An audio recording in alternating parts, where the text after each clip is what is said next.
This conference will now be recorded. Debbie, you have a motion to approve.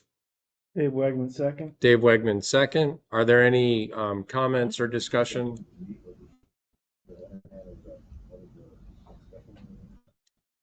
In the first thing about Steve Klaus, he's a dedicated engineer.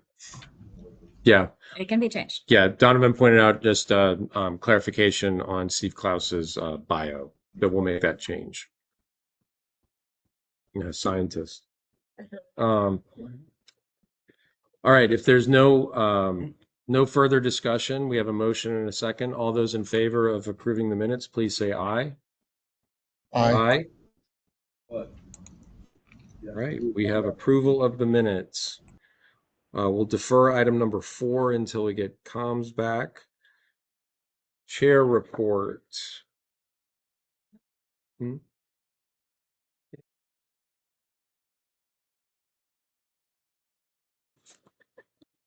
took it.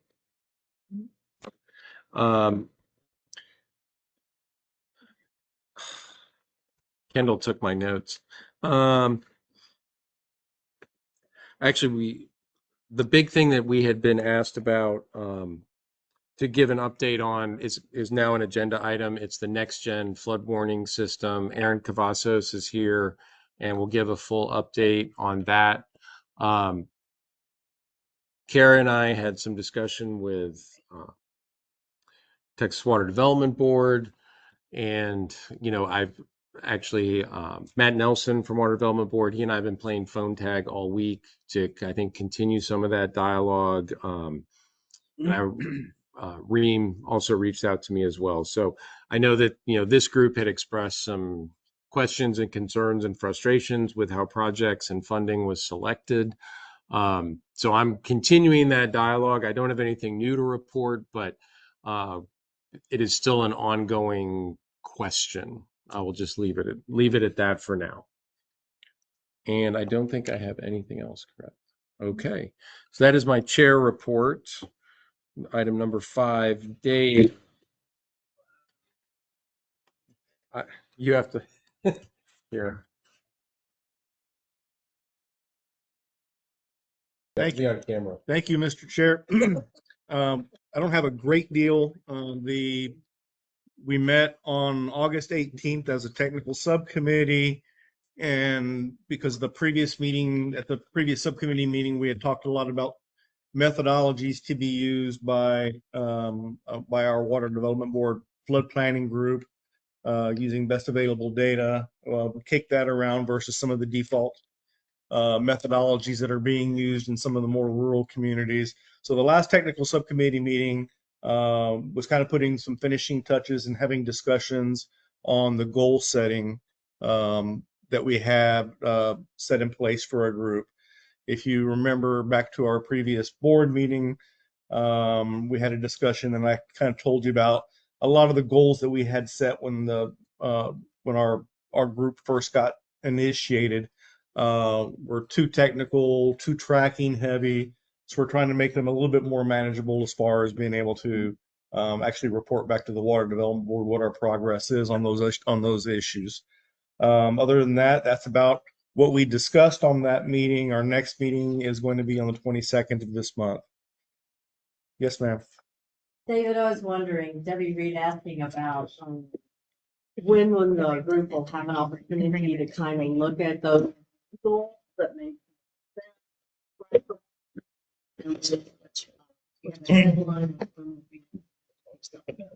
I don't know why we wouldn't be able to do that at the next regularly scheduled board meeting. I'll check with Ron, our technician.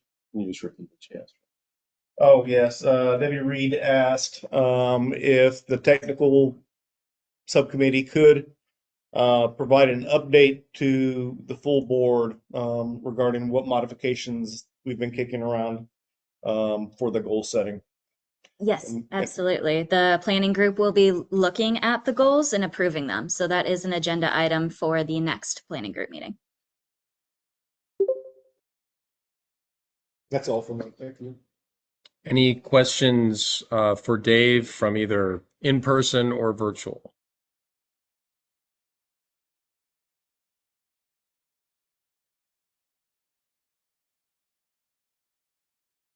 7, which is an update on our technical consultant work and schedule. Ludovine is coming up, so he is easier to hear.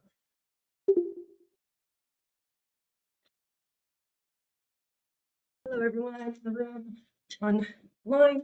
So from the last meeting, we decided to revisit the floodplain management practices. So you guys are seeing the same slides. So I'm going to skip through and go to the one where we were last discussing. Oh, you're going to skip them. Okay, one slight correction. So on slide number 5, which is the 3A, the table 6 comparison. We finally got the information, this one here.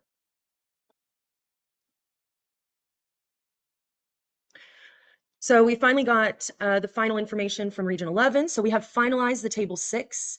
That's not the table that's up here because it was given after that we had printed out the materials for this meeting. So Kendall will be sending out a table 6 after this meeting, or whoever would like it.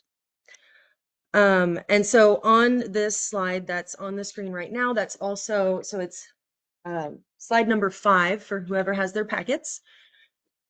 There was a slight correction to the higher standards in cycle 2 because, as I had mentioned in the last meeting, there were 2 entities that I think didn't understand when they filled out the survey what CRS meant or the higher standards meant. And so when we back checked with the TFMA information that is more accurate, they were not included on that. So that was changed to, that was changed to 39. And then the CRS is the one where the entities, I don't think really understood what that meant. And FEMA has the official list.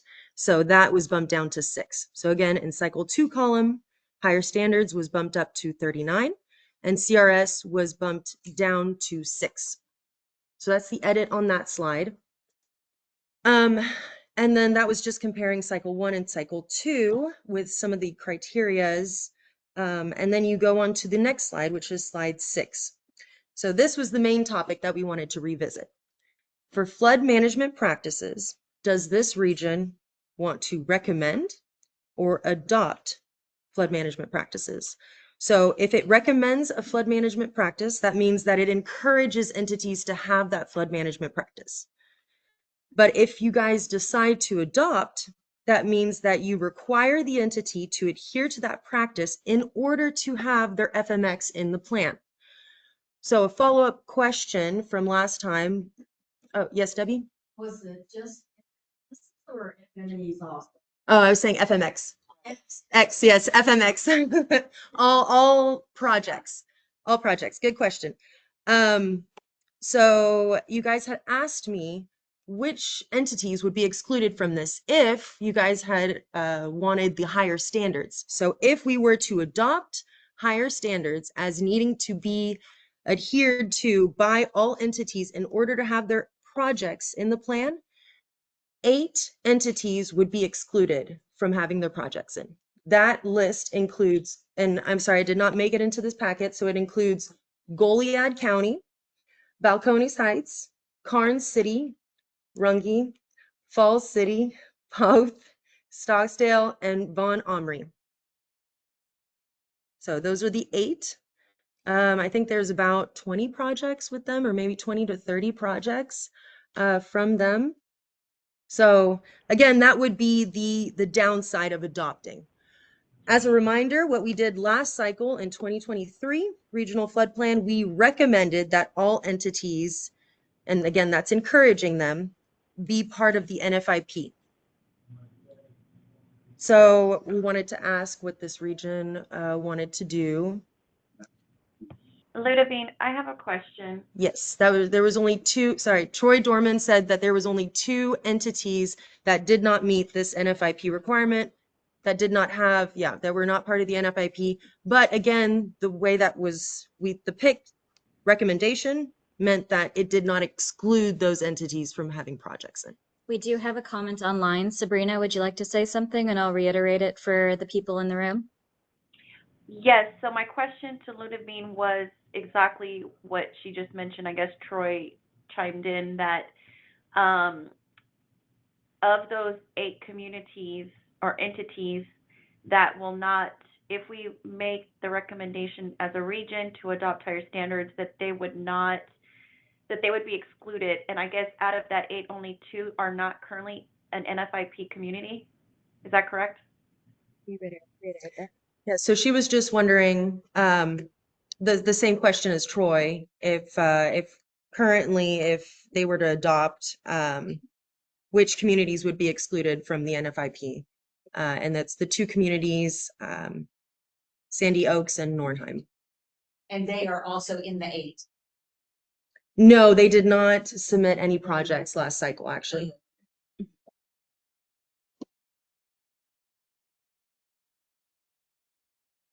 So one option recommendation, it you guys are encouraging and it allows for more projects. And then the other one is more limiting, but at least you guys have a say in how you want the flood management practices to be done in this basin. So how would it be worded if you said, did the encourage? Is it the same, as the 23, but it just says encourages that entities adhere to the higher standard? I mean, would the language be about the higher standard or the NFIP? Yes. I'm confused about the 2 things you're asking. So the question was, how would the statement here on this slide number 6, how would the statement from the 2023 regional flood plan be changed if we were to have higher standards as the recommendation? And you're correct, Suzanne, it would just, I believe it would just be, you would change entities that are not currently having higher standards. And the higher standards are by what? Are strong, moderate? What are higher standards? So if you go back, oh, sorry, 2 slides, one more slide. So this is on slide number 3. This is the TFMA's higher standards criteria. And so there's various items for entity to qualify to have higher standards. And these are the items here.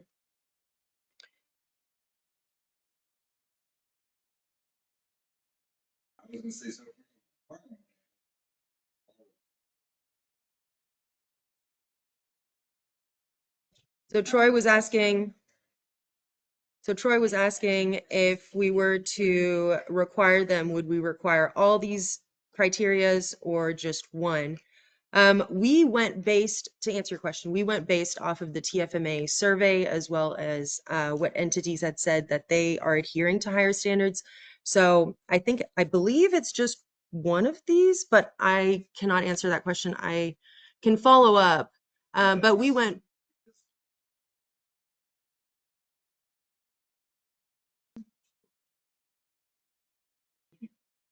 So Troy was saying that there's only maybe 10% of entities that really have the detention requirement. So you can't require all entities to adhere to this whole criteria in order for them to meet higher standards. But the way we checked if they were higher standards was the TFMA survey. And so if it said that they were adhering to higher standards, we checked that box. Yes, this entity has higher standards.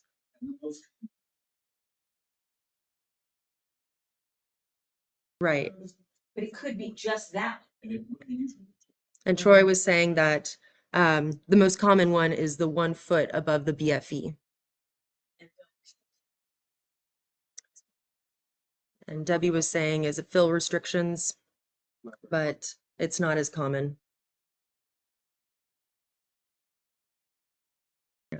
It seems like, I mean, just brainstorm here, it seems like we should encourage entities to try to reach those higher standards over time, like, in other words, and that they, and somehow to suggest that we see progress. I mean, with progress, encourage them to,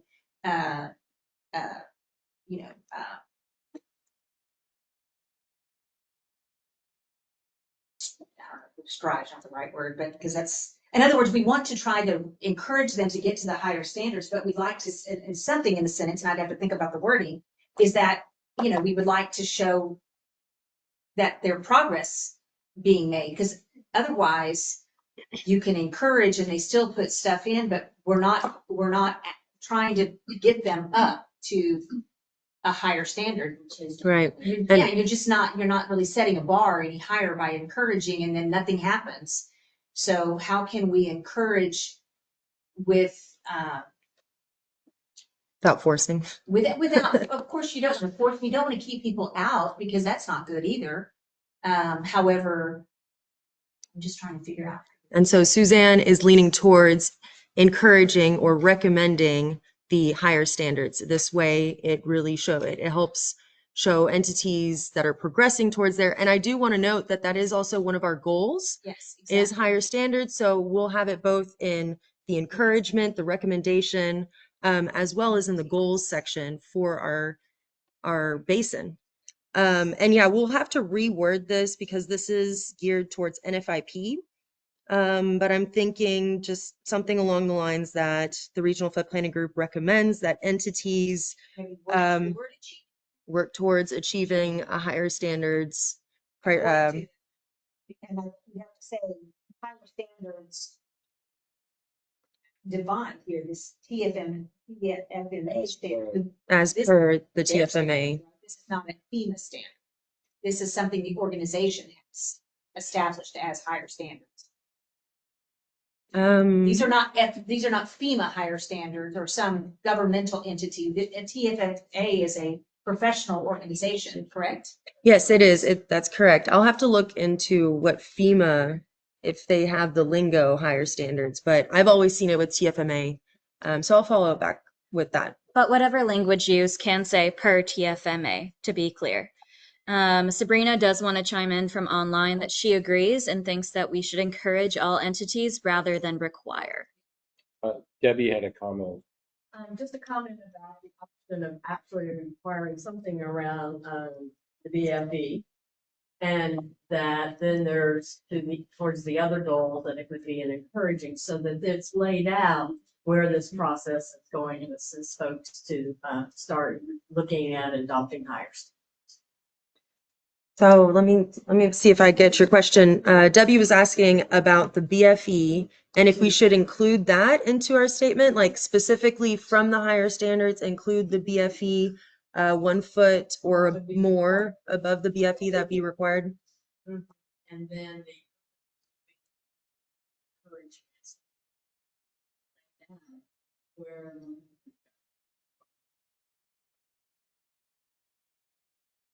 Okay. Sure. And If I may, I don't think we're in a position to be forcing people or adopting. If I'm looking at it from the opposite perspective. If I'm one of those communities that is doubtful of this organization, this body, and I didn't submit anything, and then all of a sudden the body is telling me, well, if you don't adopt this, you're not going to be a part of the plan. I'm looking at it, well, what project did you fund? What project are you getting done? Are you going to get anything done for me? I'm of the opinion that I think this body is recommending, encouraging higher standards. And when we get a project adopted or funded from the state, then I think we might have a little bit more power. Yeah, because that's my. I agree.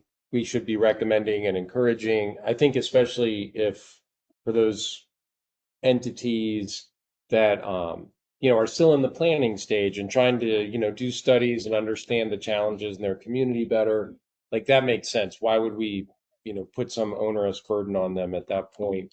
The one that I think, and you touched on it, Neffy, is Please hold for 1 minute while we write this out.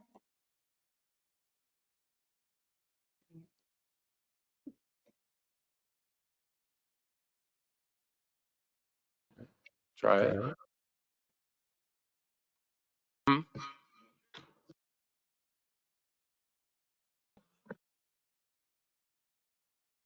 All right. Online, can you all hear me? Yes. yes. Okay, sorry. So I think we're getting back. Woo-hoo. But no, what I was saying is, I think it's when you get into the projects, because I think if you're going to get funding for a project, that I think that's a game changer, and you're not trying to figure out potential solutions and how to work with things in your community. You're about to get money for something much more tangible. And and we have not, as we've talked about, gotten any money for projects yet. But I feel like, I don't know if now is the time to do that, or we just make a note that when this comes up for us to review again, that we're going to really look, because there's nothing precluding us from modifying these at any given point in the future, correct, Kendall? Once we adopt these, we can still come back in 6 months and modify them if we chose to, right? The goals or the standards? The recommendation, where we're encouraging versus mandating. I'd imagine I might need you to chime in on this one, but it would be difficult to tell sponsors and communities who are submitting FMXs that we can take them and then change our mind and say, actually, we're going to require that you meet a higher standard if you do want to be a part of the plan. If it was going to be the other way around and we're requiring it to begin and then change to recommend, that would be opening a door rather than closing it. And so I'm not, at some point, especially to get to be a part of the submittals as we go through the plan, it would be difficult for somebody to submit something and then be removed from a plan because now we are requiring a different standard. Any thoughts? Well, I mean, you could, if you're recommending that they work toward, because I was trying to work on the words that we would say that the San Antonio Regional Flood Planning Group recommends that entities work toward achieving the higher standards of flood management. I think it's flood management, as defined by the TFMA. If that's what we're saying, or some words to that effect, if somebody submits a project, in our review of that project, are you saying, Derek, that we could say, if you just did this little bit more or changed it this much, you would be able to meet a higher standard? In other words, we could, in the review of that project, we would make recommendations or suggestions. Is that what you're asking? Okay, because I'm trying to figure out, once they submit it, they're going to be submitting it based on the standard that they have with their city or their community. So I was just trying to see how that would be changed. Chair, if I may, I think what we're trying to get to, and correct me here, is that the code within that city. So Yes. my favorite city, Runge, Right. if they have a drainage code, that we're encouraging them or recommending that they adopt not only the NFIP, the FEMA basic standards, but look to have higher standards. And I think it's one of these here in page 3. And if your floodplain practice is of this higher standard, and you still need a project at that point, then yeah, then that's something we take on. So it wouldn't be retroactive. It wouldn't be, well, here's my project, tell me what I need to change in my code to get it adopted. It's because you have a higher code and you still have a need. Yes, this is something we're gonna endorse. Right. But my argument is, my argument continues to be that if we're not getting any money for any of these projects, it's kind of a moot point. Well,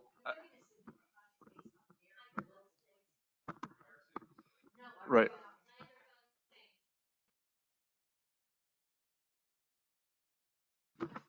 Our recommendation is only to encourage right now. So what I'm saying is, they're going to submit a project based on their own code requirements that they have currently, which would be at the lower standard, or not at the higher standard. Well, it would be based on their Current standard, Yeah. right? Right. So we're not going to change that. I think there's a clarification here. So pretty much everything that we're talking about here is applying to future things that would be coming into the community, roads, subdivisions, things like that.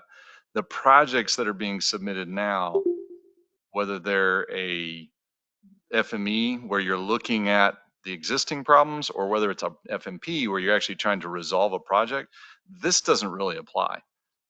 None of these really apply because when we're trying to design a project to take existing homes out of a floodplain, we're not really looking at any of these. We're just trying to figure out what's the most cost effective way to try to get those structures out of the floodplain. If we can get them 6 inches out of the floodplain and can't get them a foot out of the floodplain, the project's still a good project to move forward.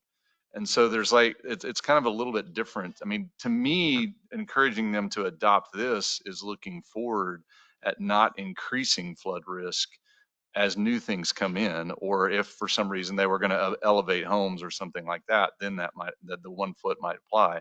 But it's really kind of a two-part look. And so it's a question of, do we want to try to get the region looking down the road and not increasing flood risk, which makes the potential for new projects down the road even harder to do because now you've got a bigger pool that you're having to try to meet. And so it's two parts.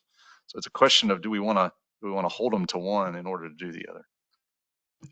I mean, whether our liaisons or the consultant team, what are you seeing across other regions? Has anybody mandated? That's probably the question. Yeah, I'd have to follow up on that. I'm not sure, question. honestly. I'm But not I- sure that anybody has mandated it. I know that individual communities are looking at it. Based on what's coming out of the regional flood planning process, they're looking at it, but I don't know off the top of my head. I understand Region 11's considering it. But are they considering it like we are, or just kind of debating and discussing? Yeah.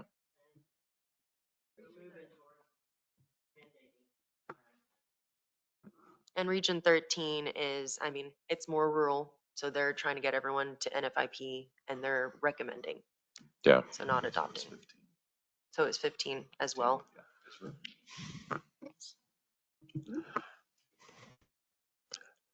I mean, at some point my personal feeling, but I know I obviously do not speak for the board, but at some point I feel like if you're going to get money, you should be held to a higher standard. But I don't want to dissuade people, especially when we haven't gotten any money yet. Well, Derek, and some of these communities are within the River Authority's jurisdiction, many of them. They listed Goliad, Carnes, Runge, several of them. Falls City, they're kind of in the, in the basin. So maybe, what a suggestion could be is that there is a project that we put forward this next cycle to seek funding to do the evaluation and help communities try to reach that. What is it? Is it an ordinance? What's that going to mean? They probably want to do some understanding of what's the impact on my cost in my community, whatever. If we help them and we put a study in place that tries to show them what they would need to do in order to get there. I don't know. It just seems like if we want to really get those communities, because some of these are smaller, to get them where we need to be, we may need to give them a boost to get there, because I don't know how they're going to do it otherwise. To understand the impact of it. Sorry. Texas Water Development Board does that for free. They Oh, do just released at TFMA that was here 2 weeks ago. They just released their new set of model ordinances that includes adopting BLE as best available data. And they will come in and help a community do that for free. So then maybe that could be part of our recommendation. We recommend and add that these communities should take advantage of the resources. And if anybody at SARA wants the contact for this region, I've got her name. Yeah. That would be great. I would. If it exists already, then that's. I would be more. I like that service. idea that we are helping, especially with a state level resource to help them get there. So I don't think we need I'm looking at my notes. Kendall, help here. That we don't need to take any actions since we're not requiring. Correct.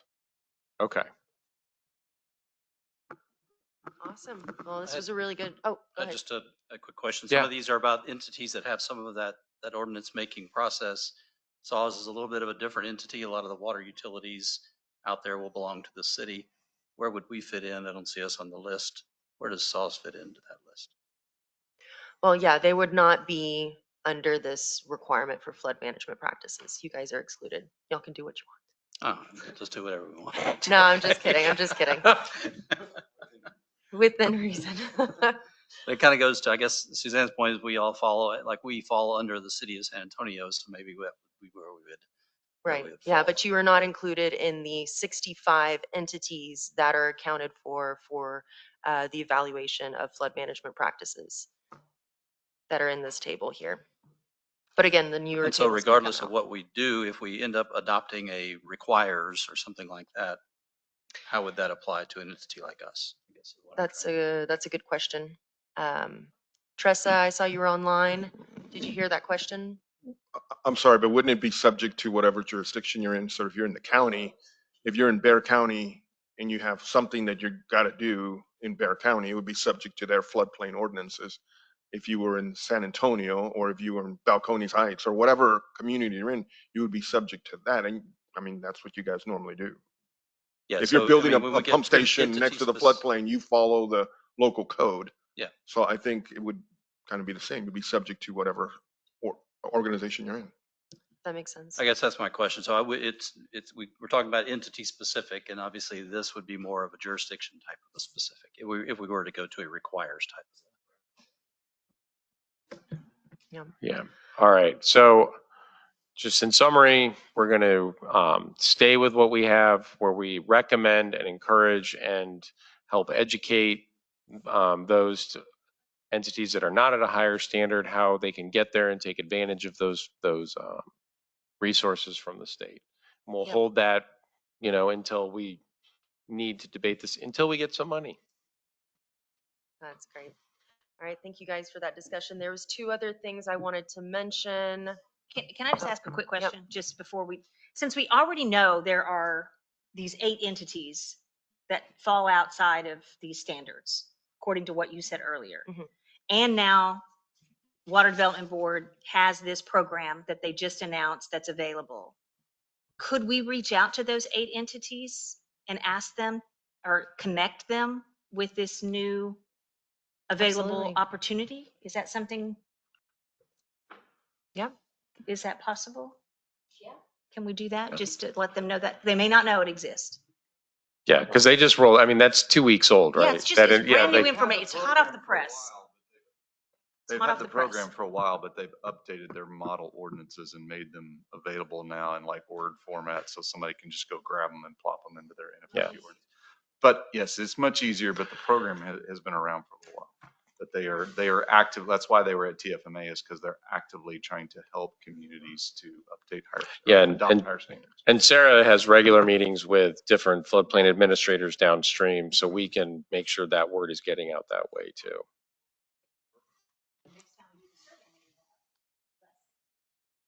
Yeah. Yep, All right, exactly. Ludwig, you were on to your next item. Oh, just one quick update on the public meeting. It is scheduled for sometime in October, so we're working with our sub to get that organized. It's going to happen in the mid-basin, so probably Wilson County. So just expect that, and you guys will see some advertisements for the event.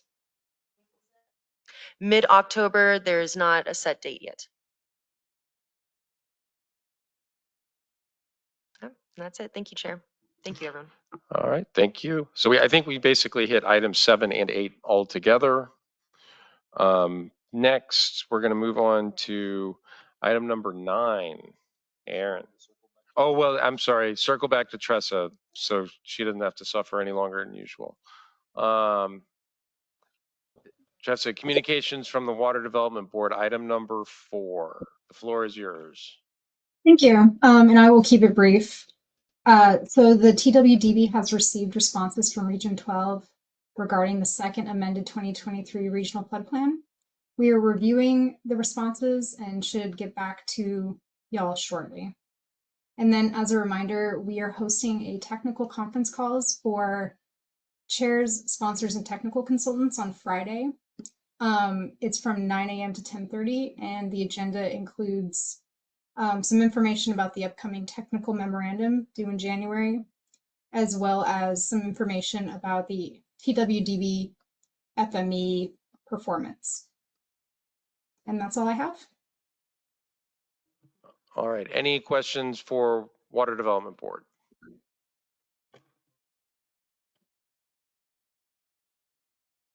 Yeah, Debbie. Just wondering if we have a date for, or should we plan a board meeting where they'll be talking about the nature-based solutions? Friesen Nichols is supposed to be reaching out to schedule a time to come to our planning group meetings. So I am waiting for that contact from them. I think it's supposed to be in January.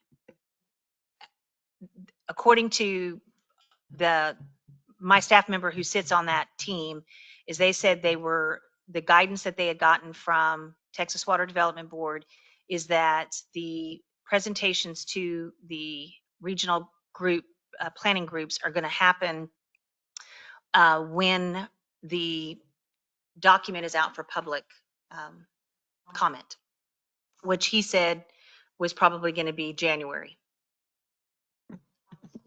Quick It was question. supposed to be earlier, but I think there's been some delays on the review side from the Water Development Board. That's what I heard. So may not be this, it may be after the first of the year. A quick question. Why Friesen Nichols and why not the Texas Water Development Board? I believe it's because Friesen Nichols drafted, but Tressa. Yeah, so we contracted with Friesen Nichols to develop the tool. So they'll be presenting. It's part of their contract.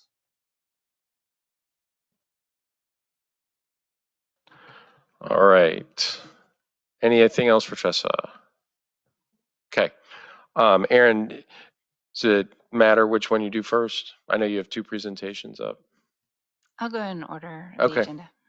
All right, so we'll move to item 9 and the River Authority's presentation on our next-gen flood warning system.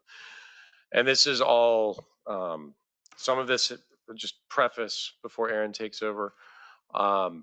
You know, a number of these items were in motion prior to the floods of June 12th and July 4th.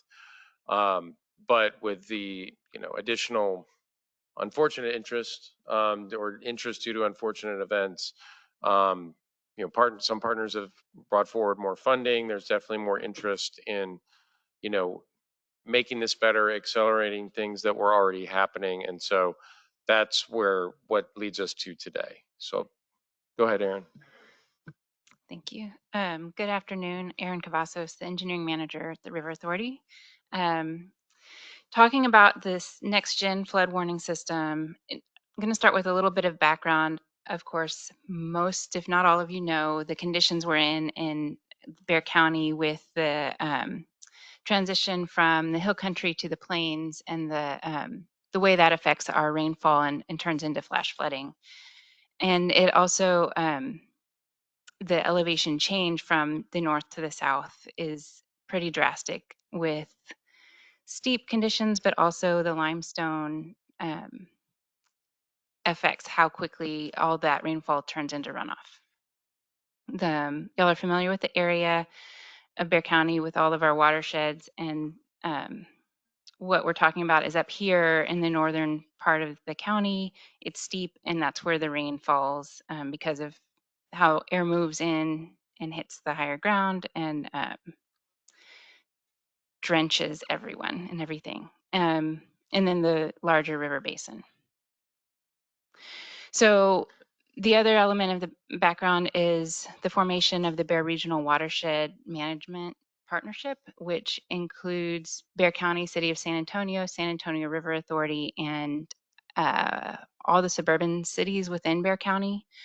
And this was formed in 2002 in response to the 1998 and 2002 floods, and has invested so much money and time and energy in mitigation projects. The River Authority's role is more of the modeling, mapping, understanding the technical side. And so as, I'm going to skip this one. as we experienced the events over this summer, the group got together and kind of reviewed everything we were doing, and we found some aspects that could be improved with the goal of reducing, well, we would like to eliminate loss of life during rain events, but reduce or eliminate water rescues, use a lot of the technology we already have to improve our early warning systems, and eventually remove structures from the floodplain. But the immediate, I guess I get to the immediate stuff in a minute. So we're focusing on the flood warning system, that we have a lot of elements in place that I'll go into more detail. Building more resilient flood infrastructure, expanding our communications and advocacy, and improving our operations and maintenance practices. The BRWM collaborated to put together a vision for what this would look like and how much it would cost. Between the Bexar County area and the city of San Antonio areas, it's close to 22 million. And then beyond, within the river basin, but beyond Bexar County, we estimated another 32, almost 33 million. Locally, Bexar County has committed 21 million. I believe that was approved yesterday by the commissioners. So that covers almost all of the identified need in Bexar County, including City of San Antonio. And so some of the components included in the improvements to the flood warning system is upgrading some of the technology. We have 200-ish gauges across the county that are in the HALT system, high water alert, life-saving technology. Thank you, Dave. And that's what feeds into our bearflood.org website and alerts drivers of high water. I will say we have managed to incorporate that into Google Maps, Waze, and they're not quite ready to say go, but they've gotten it into Apple Maps. They've been testing it, and I don't know if we had enough rain over the weekend to confirm that it works. But so at all of those locations, we're looking at putting webcams, automatic arms, but improving like how that depth reading translates into flood stages. So if you look at USGS gauges, those have action level, minor flooding, major flooding, moderate flooding, major flooding. So we have the data, we're just needing to do the analysis to produce that information for all of the gauges. So when we're talking to the emergency responders and public works, they know the severity of what's happening and can deploy appropriately. And then we would like all of the systems to report to the same data center and have a central location for command center, basically. And then we have a predictive flood model. That's another area we can invest in some improvements to make that data more readily available for action. Oh, that's the wrong button. This is a couple pictures of what's in place. The one on the left has the automatic arm, and then the one on the right is just the flashing lights with the low water crossing in the distance. So this summarizes some of what I've described. I think I want to go to the immediate work is focused on making sure all of the gauges are functioning and reporting correctly into Bear Flood and our predictive flood model, and then working on those action levels. In the shorter, more medium term, building out like the improvements to the existing crossings. We're evaluating if additional crossings would be needed. And then long term is the predictive flood model improvements. I can go into how everything works, but I think we're good. There's also plans to do additional communications and advocacy through public service announcements and public meetings and news or communications around as these improvements get made, communicating that out with the public. And then we're focusing on how operations and maintenance will carry on and making sure that the budgeting and planning for that is adequate for permanent, forever, no more issues. So this is the summary of what's happened so far. On August 5th, it was presented to the Commissioners Court and they committed to funding. And then yesterday they did approve funding in their FY26 budget. I think that's it. Yeah, let me just, before any questions. So, obviously a lot going on there, a lot of moving pieces with all of this. Big picture is Sarah takes over all of the gauge network in Bexar County from the city of San Antonio and Bexar County, and it all flows through us. That may also include more and or better gauges as technology becomes available. Same thing with low water crossings, that there's automated arms, that when we would take on that O&M, downstream is a little different because the needs are different. I've met with Judge Headkey in Karnes County already. We have a more detailed meeting with Judge Whitman in Wilson County tomorrow. Right now they are open. So we anticipate meetings over the next month or so with their staffs. We have tentative locations. Right now there are not really any or hardly any gauges in downstream. So it's where can we put more? How will it benefit them? So that's part of this whole equation. Yeah, I was going to expand. So what we've presented on and what Bexar County is funding is the Bexar County element, Correct. but the River Authority has a bigger scope in mind, and there's some River Authority funding going towards expansion into Wilson, Karnes, and Goliad. But if we go back to that slide that showed the $33 million investment, some of that includes outside the River Authority's jurisdiction.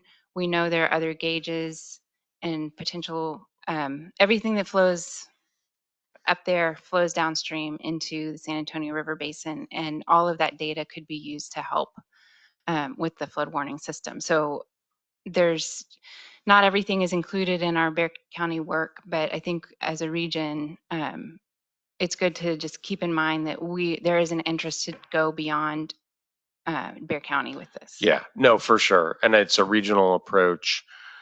We estimate that there's probably about $22 million worth of need in Wilson, Karnes, and Goliad. And we're estimating roughly $10 million outside of Sarah's jurisdiction, which from our analysis of this would be Medina, Bandera, Comal, and Kendall. Did I get that right? I think so. Essentially sort of the four counties that border Bexar on the north. So like I owe Dave Mock a call to talk about how can we partner. I can't spend Sarah tax money that we, outside of our jurisdiction, but how can we partner so that we have a more comprehensive and robust regional system? There is obviously a lot of moving pieces, but that is absolutely our intent to have those dialogues, to expand it, not just based on political boundaries, but look at the watershed. Chair, a quick question for you. Because this is outside of your jurisdiction, as your political jurisdiction, certainly not your study area, would this not be a perfect project to submit as a part of our system where now we're including, if we ever get money, now we're including state funding that could certainly help. Yeah. And I would even go as far to say, are you also considering Guadalupe County and some of the other counties that actually feed into the Cibolo Creek? Because remember, part of your political jurisdiction is only half of the Cibolo, Right. but there's opportunities there. I recall back in the day when Bexar County was beginning their system, other counties having interest in being a part of that, but there was just some logistical challenges. There were a lot of challenges. Right, Yeah. right. But what I'm wondering is there an opportunity where we can have the state help in this particular area because it is multi-jurisdictional outside of your area? Is that for being sure. considered? I mean, we made an ask during the sessions for this. Obviously, we did not get it, at least not line item. But no, we we made it an ask, and our lobby team and everything else, our consultants all made a run at it. So yeah, the next iteration of that, since the session just ended, within the last week or so, will be how else can we approach the state. I mean, I mentioned we've got some conversations that I still need to have with Water Development Board, Comptroller's Office, that money that was allocated. How are they going to distribute that? I think they had 220 million. It sounds about right. So, yes, there is an opportunity to even get that through whatever program the Comptroller's Office sets up. So, yeah, just because it's outside our jurisdiction doesn't mean we're going to stop, chasing it. But we want to be fully coordinated with all of our partners because we see the benefit of, Absolutely. a regional approach. And I think if I may add to that, I think having endorsements or participation and financial participation from Bear County, and if I understand correctly, from the city as well, or no, not the city. No. Oh, not yet the city. It is all Bear. Okay, well, we need to convince the city then. But I think if you have multiple partners coming in, I think that it gives it that much more of a value to the state to pitch in some funds if we have certainly Bear County, maybe potentially Wilson. Maybe Carnes. No, I agree. I mean, I'll set the conversation with the city of San Antonio aside, but yes, I mean, I think it shows the level of commitment that the region is willing to make. Bear County has stepped up and put up $21 million towards this effort. Sarah is putting our own funds towards this effort. That will be part of the dialogue with like Wilson and Carnes about how can we partner, and what can they do, because I don't want to. Success comes with collaboration, and so, but yes, in short, just summary, yes, we would love to see more partnership. And I mean, I would be fine. I'll put on my Sarah hat, not the Region 12 hat, but I would be fine if partners were like, hey, we're not sure how to solve this problem, but here is, I don't know, $500,000 and help us get there. Great. We are more than ready to take that on. But yeah, this all came together. It's not even been 2 months from the initial conversation with David Smith at Bear County to where we are today, and task orders already being written, Bear County approving in its budget. It has moved very quickly, which is great. And we want to keep that momentum going.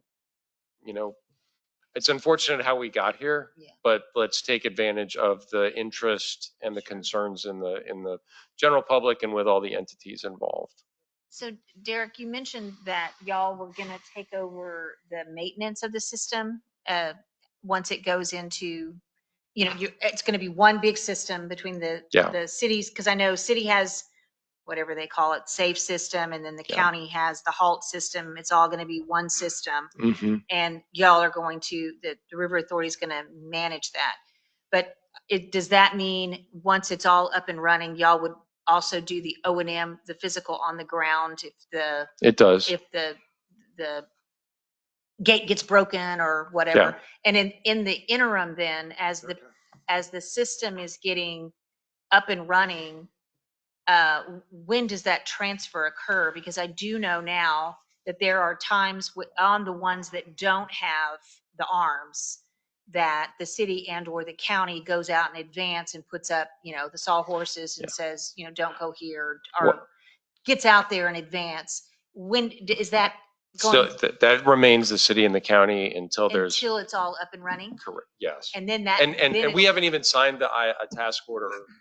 That's correct. I mean, I'm just trying to see the transition. It'll be once it's all up and running. Okay. Yeah, where the in between is the hard part. We know what the current status is, and the current, who does what. Yes. We know what the end state that we're going towards is, but as things come, either online or upgraded, how do we turn that over? Great. Perfect. I'm sorry, Thank you. I didn't cut you off. You good? No, that was all right. I think you just about covered everything. I was just going to say, for the purposes of understanding of the group, like Derek said, we know where we are right now. We know where we want to be in the end. No interlocal agreements have been signed. Conversations are ongoing. with folks from management from the city of San Antonio, Bexar County, San Antonio River Authority.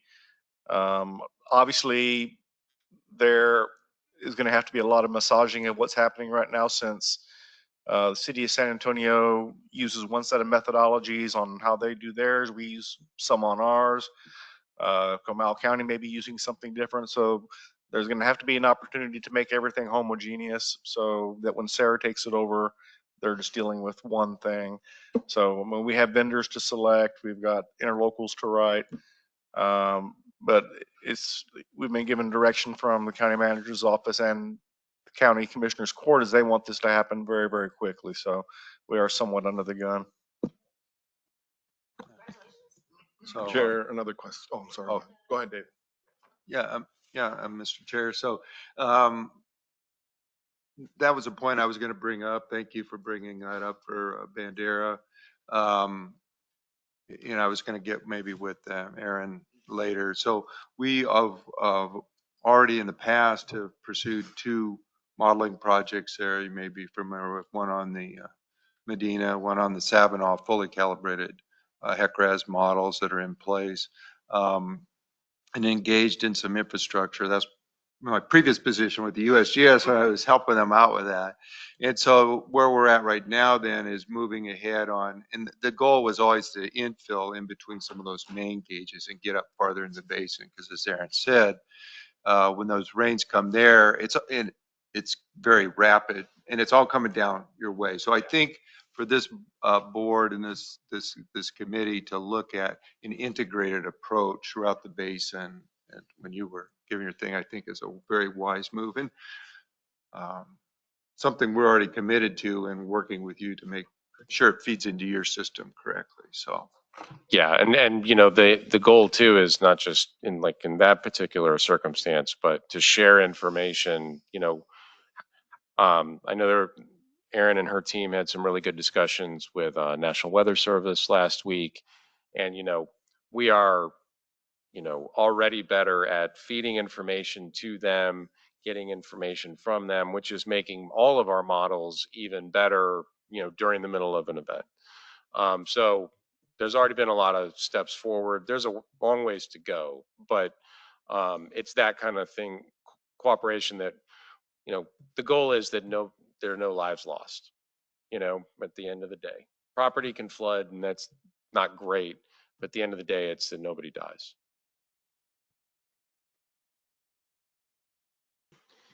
Chair, one technical question. Is this an opportunity for us to collect, I know the focus here is sensor data, is stream data, but is there an opportunity here to collect some rain gauge data as well?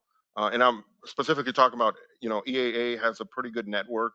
Obviously it's for their entire, but there is a portion that falls within this area that I think their data would be very valuable to be included in that. So is rain gauges also being looked at? Yes. And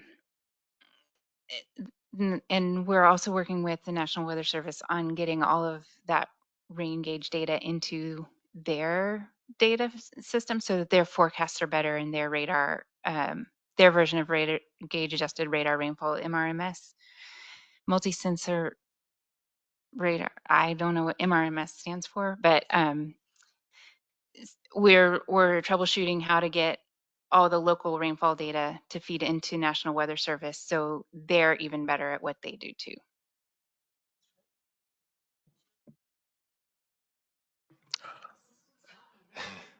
All right.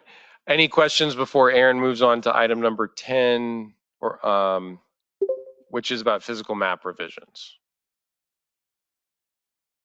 All right, Aaron, please jump in here. So this is just a quick update on the FEMA floodplain mapping in the areas shown. There are 2 physical map revisions in progress with FEMA.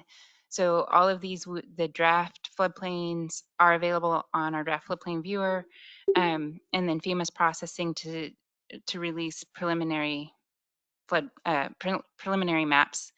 The blue is one group, and then the green is a second group. And the blue areas, the preliminary maps are anticipated this coming winter, with appeals and comment period fall of 2026 and adoption in the winter of 2026. And then the second group in green, those preliminary maps are expected next spring with the appeals and comment period in the winter of 2026 and adoption in summer or fall of 2027. When they do these adoptions, I just wanted to circle back to the conversation about higher standards and adopting new ordinances. There is a moment in this process where the local entity, the NFIP communities, have to adopt the new floodplain maps. So that's a perfect opportunity to also adopt any higher standards. And so we can coordinate on that communication. And then we do have a study still in the works that has not yet gone to FEMA in the lower San Antonio River Basin, Wilson, Karnes, and Goliad County. We have 9 streams still to wrap up this fall. Any questions on that? So I guess this is Atlas 14 data. Yes. Maps. Yes. That were started several years Yes, before my children. Mm-hmm. ago. Yes, I was going to say. Yes, it's been a while. Aren't they in high school? So I guess the question, that sort of begs the question, all this great data that is getting more sophisticated all the time, and just in the previous conversation about even better data that y'all are going to be gathering through all of these systems and all of this, is there an opportunity to speed the process up at all in the future? I mean, is because the technology is getting better to get the information, is that translating into more rapid updating of information? Because it doesn't serve its benefit if you have great data and it's not reflected in the maps and the decisions that are being made and where development is happening and all of that kind of stuff. It just seems like that delay between good information and regulatory actions just continue to get longer and longer. And I'm just trying to get a sense of what's the thought in that? So the good news is that locally the communities have adopted the data as best available data. And so they can regulate and have all the studies performed using the newest data. Right. At FEMA, where FEMA's been a little quiet on future things, but one of the what we have heard is that they're evaluating how to make it more nimble.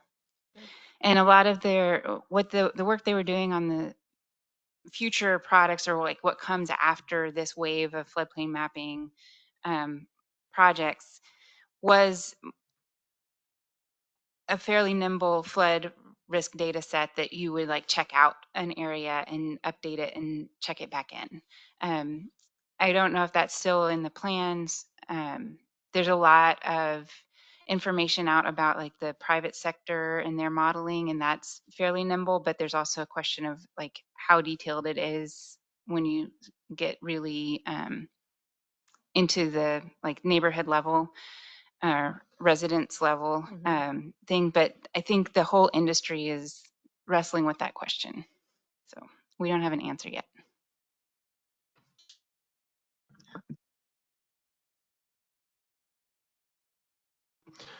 One quick comment on that is also, you're absolutely right. The technology is getting better and better, and we're able to put ourselves in increase that response time, which is fantastic, but also leads to the other question I think this group can really help with is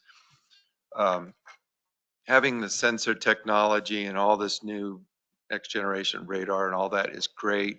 But where we really need to do is get that off the loading dock and into the emergency manager's hands.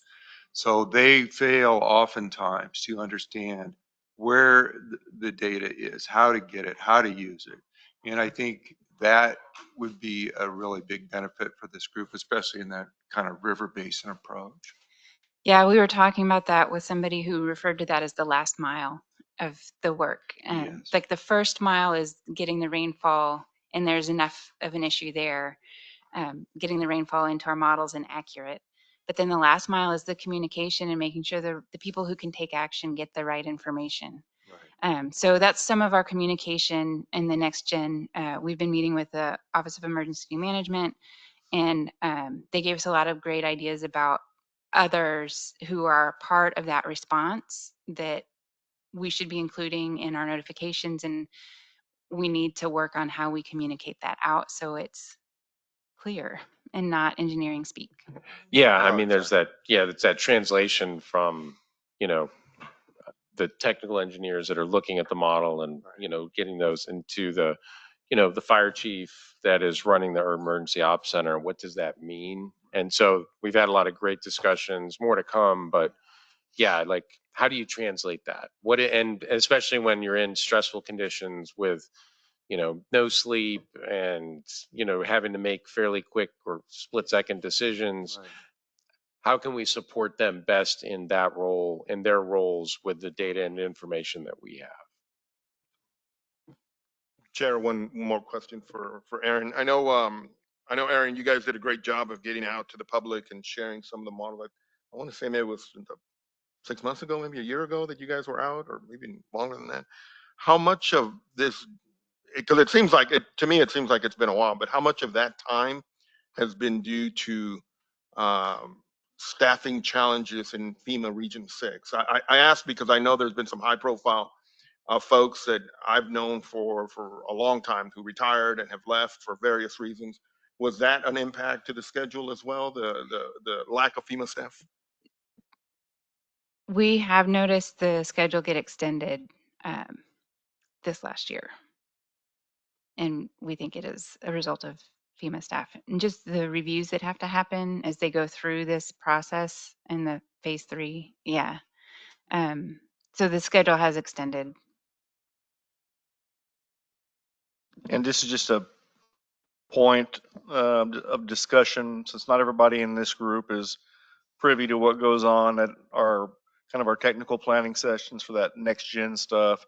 Aaron and Sarah have, and Yasmin and Sarah have got a real heavy lift in front of them as we were talking about the predictive flood models at our last get together. It's obvious that similar efforts are taking place throughout Texas, to where Dr. Maidman at the University of Texas has got one fired up. We had TxDOT at that meeting, and they had mentioned of another predictive model. So, and then you talked about the Office of Emergency Management and what type of information they're getting. So to understand the magnitude of the difficulty what we're having to work with is Sarah's going to have to really massage this into a single cohesive thing, which is going to be interesting.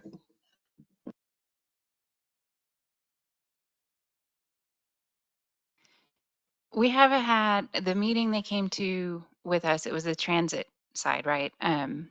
There, I think, especially on the communication side and data sharing side, there is some good progress.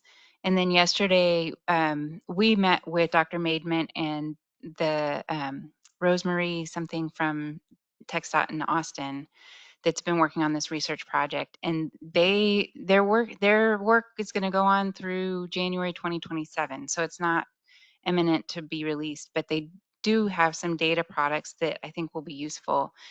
So all that's to say, there is good open dialogue. There's not, taking advice from us, but they are talking about sharing data and maybe even getting into their trans guide for notifications about like high water warnings. So we're talking to anybody and everybody, and it's been positive so far. All right. Thank you, Aaron, for both presentations. We're going to move on to item number 11, public comment. Kendall, do we have anybody signed up to speak? No, sir, no one has signed up to speak. All right. Thank you. Move to item 12, date and potential agenda items for the next meeting. So the technical committee is meeting on September 22nd, this coming Monday. I think that's this coming Monday. Monday after, my bad. September 22nd at 2 p.m. And then this group will need to reconvene again in roughly mid-October. Kendall, did you have any dates you wanted to throw out there based on feedback you've gotten? Ludovine, Troy, when are you going to be ready for us to meet again?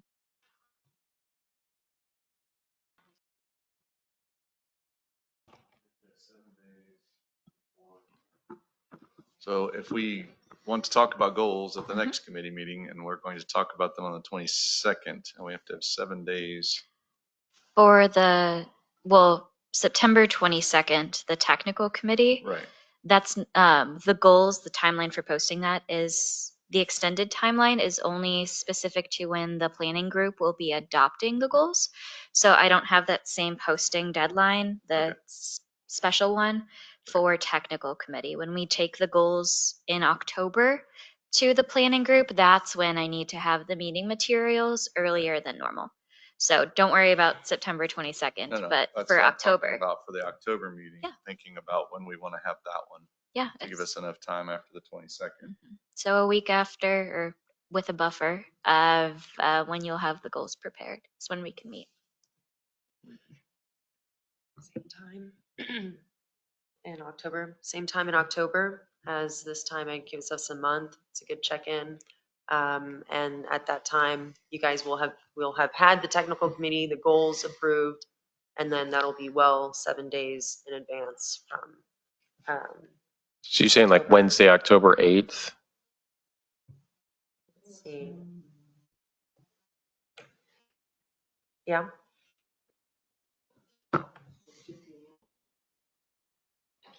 I heard a few. I can't do that. Is there another day that week, like Tuesday or Thursday, that works better? I'm good with either. Yeah.